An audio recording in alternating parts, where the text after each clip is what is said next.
आप जो स्क्रीन पे देख रहे हैं ये बिहार बोर्ड के 12th साइंस कॉमर्स आर्ट्स तीनों स्ट्रीम्स के विद्यार्थियों को पढ़ना होता है रेनबो पार्ट 2।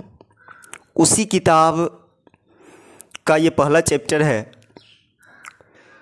इसी को मैं लाइन बाय लाइन एक्सप्लेन करने जा रहा हूँ।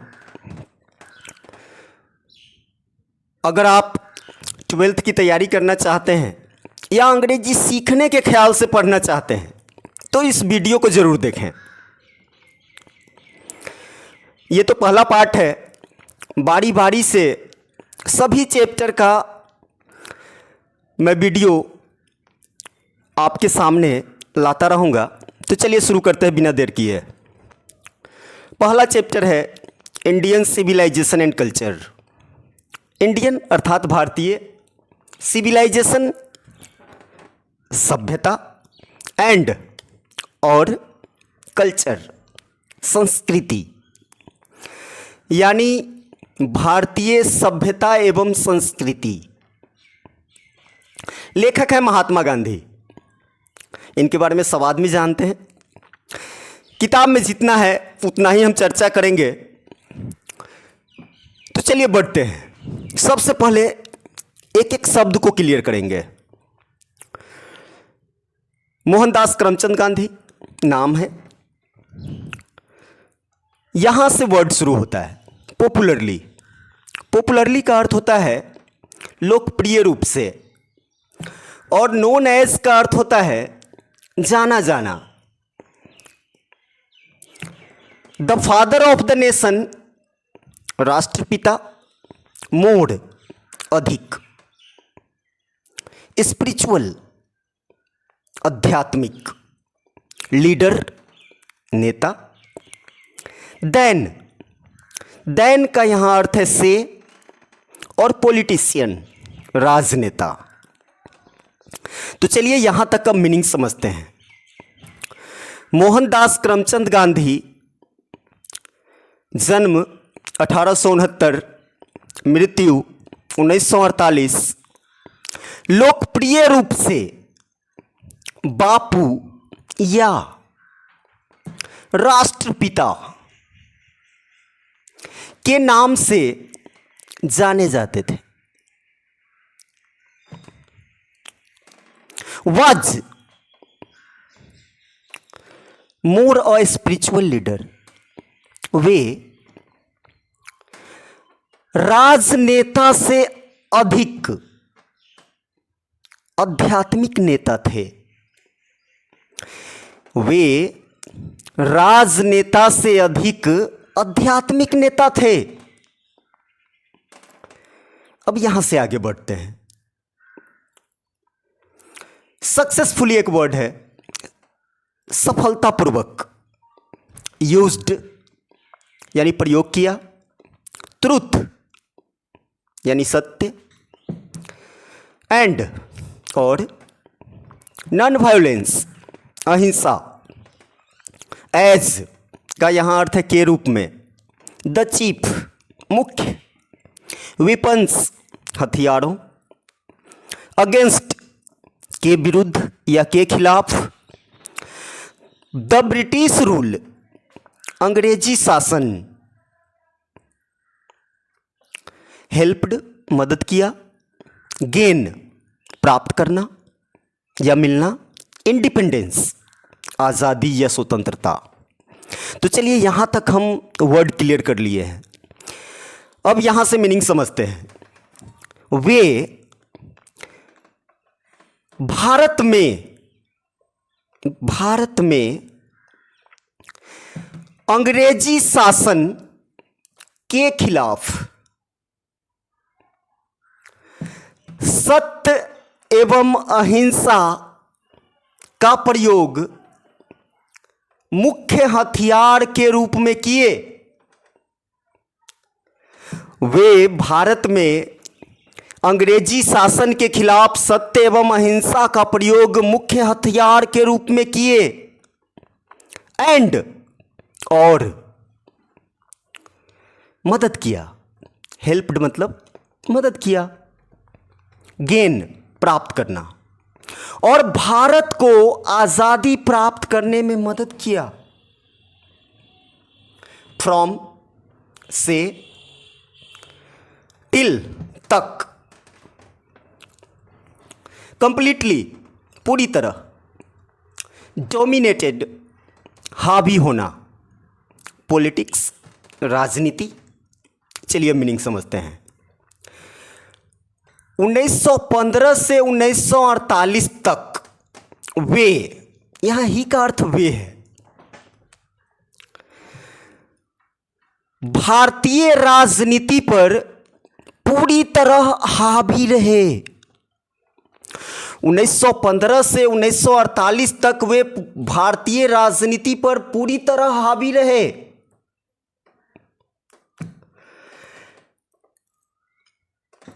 यहां से मीनिंग समझते हैं। डाइड, मर गए। एट द हैंड्स ऑफ, के हाथों। फैनाटिक, फैनाटिक का अर्थ होता है कट्टरपंथी। तो चलिए अब मीनिंग समझते हैं। 30 जनवरी 1948 को एक कट्टरपंथी के हाथों उनकी मृत्यु हो गई, वे मर गए। हिज ऑटोबायोग्राफी, ऑटोबायोग्राफी का अर्थ होता है आत्मकथा। तो उनकी जो आत्मकथा थी जिसका नाम है माई एक्सपेरिमेंट्स विद ट्रूथ, ऐसे इसका मीनिंग निकालिएगा तो एक्सपेरिमेंट्स का अर्थ होता है प्रयोग, विद का अर्थ है के साथ, और ट्रूथ का अर्थ सत्य, यानी सत्य के साथ मेरा प्रयोग। तो उनकी ऑटोबायोग्राफी जिसका नाम माई एक्सपेरिमेंट्स विद ट्रूथ है। एंड द न्यूमरस, न्यूमरस का अर्थ है ढेर सारा, a number of, a large number of, बहुत। आर्टिकल्स, आर्टिकल्स जो लेख के तरह लोग लिखते हैं। यहां दैट का अर्थ है जो या जिसे। रोट, राइट का भी2 है, लिखा। यंग इंडिया पत्रिका का नाम है। एंड और स्पीचेज, भाषण। दैट का फिर अर्थ यहां जो है या जिसे। डिलीवर्ड, दिया। भाषण देने के लिए डिलीवर्ड वर्ड यूज किया जाता है, उसी का भी2 है। डिफरेंट ओकेजन्स, भिन्न भिन्न अवसरों। ऑन डिफरेंट ओकेजन्स, भिन्न भिन्न अवसरों पर।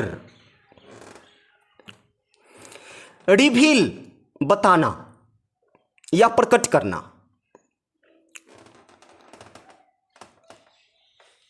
उससे आगे ओरिजिनल, ओरिजिनल का अर्थ होता है वास्तविक। थिंकर का अर्थ चिंतक, चिंतक।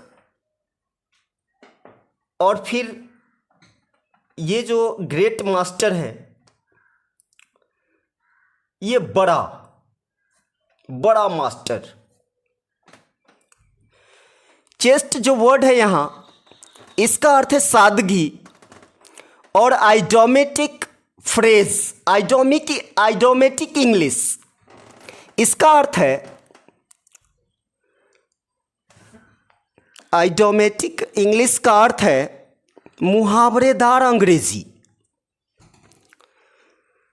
तो चलिए यहां तक अब मीनिंग समझते हैं।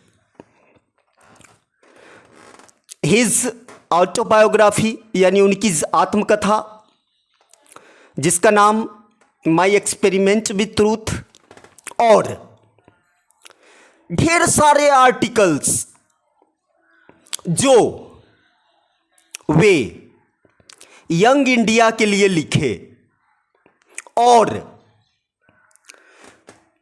वे भाषण जो वे भिन्न भिन्न अवसरों पर दिए, उन्हें उन्हें न केवल एक वास्तविक चिंतक बल्कि सादगी और मुहावरेदार अंग्रेजी का ग्रेट मास्टर बताया। रिवील का अर्थ है यहां बताना। तो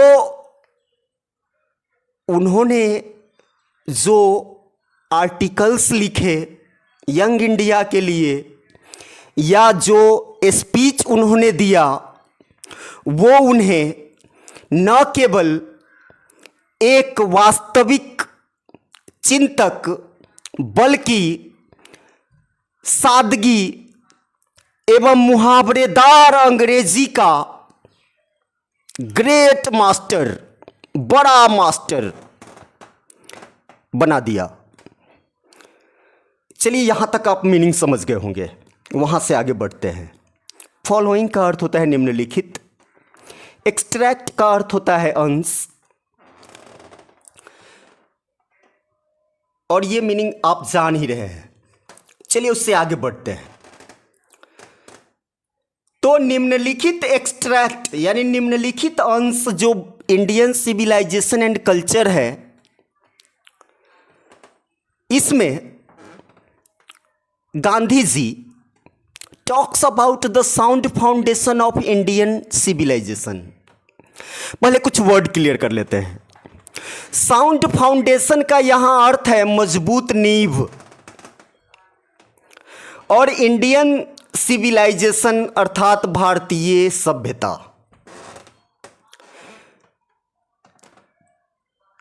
टॉक्स अबाउट के बारे में बात करना।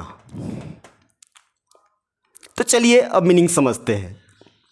ये जो निम्नलिखित अंश है Indian civilisation and culture, Gandhi ji इसमें भारतीय सभ्यता के मजबूत नींव के बारे में बात करते हैं। भारतीय सभ्यता के मजबूत नींव के बारे में बात करते हैं।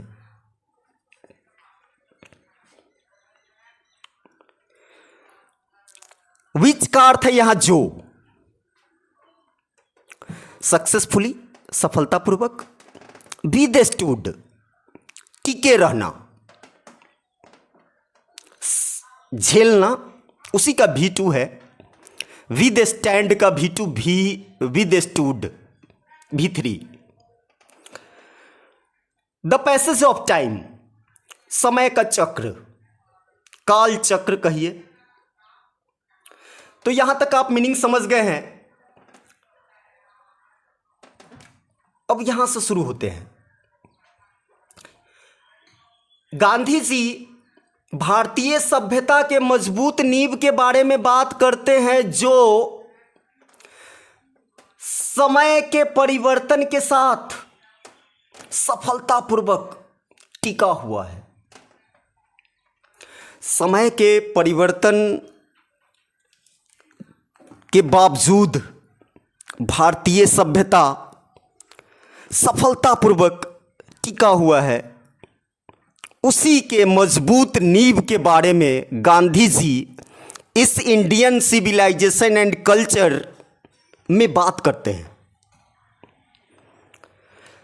अब यहां आते हैं द वेस्टर्न। वेस्टर्न का अर्थ पश्चिमी, सिविलाइजेशन आप जान रहे हैं सभ्यता।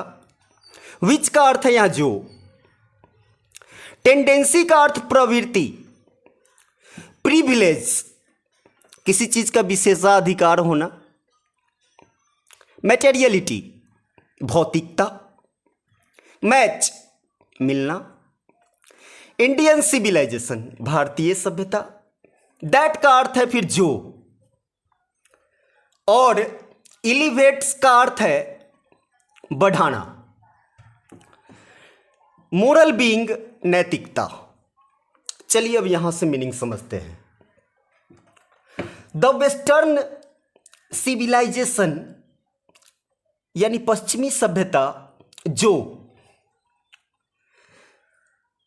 भौतिकता को बढ़ाती है, भौतिकता को विशेषाधिकार देती है, उसकी ऐसी प्रवृत्ति है। यानी पश्चिमी सभ्यता जिसकी प्रवृत्ति है भौतिकता को बढ़ावा देने की, can not match the Indian civilisation, भारतीय सभ्यता से मैच नहीं कर सकती, मेल नहीं खा सकती, जो नैतिकता को बढ़ावा देती है, नैतिकता को बढ़ाती है। फिर से मीनिंग समझ लेते हैं। पश्चिमी सभ्यता जिसकी प्रवृत्ति है भौतिकता को बढ़ावा देने की, भारतीय सभ्यता जो नैतिकता को बढ़ावा देती है, उससे मेल नहीं खा सकती, मैच नहीं कर सकती। यह था लेखक का इंट्रोडक्शन और यहां से आगे ये चैप्टर शुरू होता है।